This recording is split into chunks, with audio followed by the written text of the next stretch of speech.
common base connection of transistor. This is the NPN and this is PNP. Here base is connected to both common to forward and reverse bias. NPN, N is connected to the negative terminal, it is forward bias, and here N is connected to the positive terminal, it is reverse bias. In case of PNP also, P is connected to the positive terminal, it is forward bias, and P is connected to the negative terminal, it is reverse bias. So input characteristic of common base connection, this is the emitter base voltage and emitter current, and VCB is constant. So it is the input characteristic curve of during forward bias voltage, and this is output characteristic of during reverse bias voltage. It is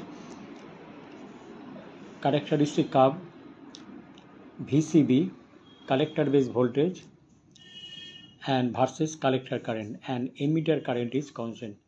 This is the input and output characteristic curve of common base connection of transistor. Thank you.